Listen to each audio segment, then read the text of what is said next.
So, what's going on guys, Kades here, and welcome back to a brand new video. For today I will show you the best Barbarian starter and endgame build in Diablo 4. So, at the start I will explain how to play this class. Then we will look into the best skills, rotations, what gems and gear to use, so you would get the highest damage possible and much more. Yo, can everyone in my house stop using the Wi-Fi for a second? I just wanna play some Diablo 4, why am I lagging so bad? Look at that delay, this is absolutely horrible. Alright boys, let's get rid of that ping, let's launch the app. Okay, so we want to select to boost Diablo. Alright, let's see what ping can we get. I think that my ping was around like 200 and wow, it right now shows 10 to 20. Okay, right, let's hop in the game and see if it actually changed. Look at this ping. I can now finally stop worrying about dying in hardcore to a lag spike or a disconnection. So yeah guys, this is how you fix lag. And you can download the gear up from the link in the description box and pinned comment. And as you can see, we are running Diablo 4 right now, and it's taking our ping all the way down to 50 or sometimes even lower. I think that the highest my ping ever goes is normally about 58. But normally if my parents are using the internet, and as you saw at the beginning of the video, then my ping was absolutely through the roof. And now as you can see, the software improved my ping by like 2 to 300%, and that's insane. So Gear Up is super easy to use, and it actually shows you the percentage of how much it's actually helping your game. Now the rest of this video I'm going to be using Gear Up because my ping is literally insane right now. If your ping is already low and you download Gear Up, obviously the effect won't be that noticeable. But it can stabilize your ping, and it can help you to reduce lag spikes. And on top of all of this, since some of you guys may be on console, there's a hardware dedicated for consoles, and it's called the Hyprev. I'll also link that in the description below. Now I'd like to also challenge you guys to see how low your ping can go. Mine went to around 50. So, can you go lower? Well, if you want to find out, then click my link description and go purchase Gear Up today. And with that said, thanks again to Gear Up for sponsoring this video. So Barbarian has big AoE skills with high damage to farm a lot of mob groups very quickly. These skills suffer from relatively long cooldowns, so make sure you group up your enemies to kill them very efficiently. For this video I will be using the whirlwind build, which is currently the most beginner friendly and the highest DPS build in the game. And this build guide is split into two parts. So the first part is a whirlwind leveling build, so to go from level 1 to 50, and then the second part is the full endgame build, which requires at least level 50, so depending on which level your character has, you can skip forwards or watch both builds, so you would know what should you use later in the game.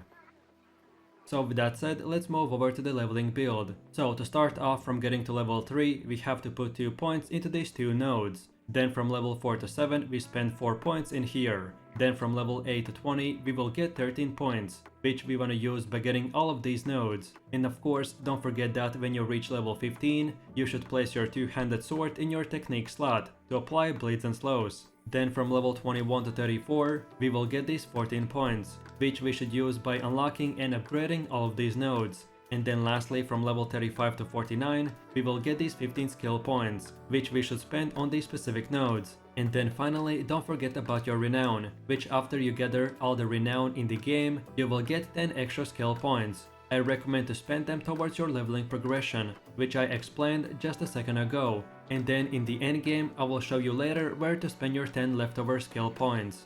Then as far as leveling up in Diablo 4 goes, it is very similar to other MMOs. So for the most part, this will mean that you have to constantly replace one rare item with a better one, all the way up to level 50. Since Whirlwind build requires a slashing weapon, that is the only slot where the DPS matters. All the other weapons we will only equip for stats, to increase our one single weapon's damage even more.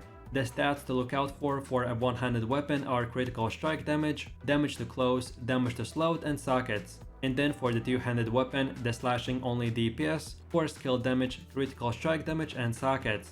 And of course only upgrade the weapon that you're using for the whirlwind at the blacksmith and then socket them with sapphires. Then for your clothes, the armor pieces typically grant us defensive and utility stats, except the gloves which offer offensive stats. So for your helmet, try to get a cooldown reduction, skill ranks and strength. Then for armor, get the life, strength and armor. Then for gloves, get plus stats to the whirlwind and critical strike chance. Then for pants, get life or strength. And then for boots, get movement speed or strength. And then lastly, for your jewelry, try to get amulets with defensive skill ranks, Fury cost reduction, damage and movement speed. And for rings, get the critical strike chance, critical strike damage, physical damage, and damage to slowed enemies. An important thing to note is that you don't need to upgrade armor or jewelry while leveling. I only recommend to socket armor with rubies and jewelry with skulls, and for the rest of the things, save all of your upgrades for your level 50 build. So then in my final summary for your leveling build, our gameplay loop consists of generating fury by using Rallying Cry, then we use the leap and lunging strike skills, to then lastly use the whirlwind ability to decimate any monster in our way. And then lastly, we want to save our Call of the Ancients for the elite and bosses, and if needed we can kite them around until our cooldown is back up, and that's it. So now let's move over to the second part where I will show you your endgame build. By this point you should be familiar with the whirlwind playstyle, what gear stats you should look out for and etc. So as I did the most explaining at the start, so I will just show you the setup that you want to use. I tested multiple setups and builds, and this one was the best one. So first of all, for your skills we want to use the War Cry, Rallying Cry, Challenging Shout, Wrath of the Berserker, Iron Skin and Whirlwind. As for your gear, we already discussed what stats you should look out for, but if you're looking for purely best of the best gear, then here it is. So we want to get the Harlequin crest and slot in the damage reduction gem. Then for your chest, get the chest armor called the Disobedience and slot in 2 damage reduction gems. Then for the gloves, get the Gore's Devastating Grip. Then for the pants, get the Temerity and slot in 2 more damage reduction gems. Then for the boots, get the Ghostwalker boots. Then for the amulet, get the Melted Heart of Selig. And then lastly for your first ring, get the Ring of the Echoing Fury. And then for the second one, get the Bolt Chieftain's Ring. And then lastly for your weapons, we wanna get the two-handed hammer of the Dire Whirlwind and socket in 2 critical strike damage gems. Then the second weapon is the broadsword of the Berserker Ripping, and we wanna slot in 1 critical strike damage gem. Then for one of the last ones, equip the Remeladin's Magnum Opus and slot in 1 critical strike damage gem. And then finally get the Grandfather Sword and slot in 2 same type critical strike damage gems. Then let's move forwards, and this is how your skill tree should look like. If you just came from the leveling build, then this is very similar. So again, just copy these exact same upgrades, and again, don't forget that by gathering all the renown in the game, you will get 10 extra skill points. And then finally we have come to the paragon system. At first it might seem overwhelming, but if you're like me who's played the previous Diablo games, then this is quite self-explanatory. So starting off, this is how your first 26 points should be spent.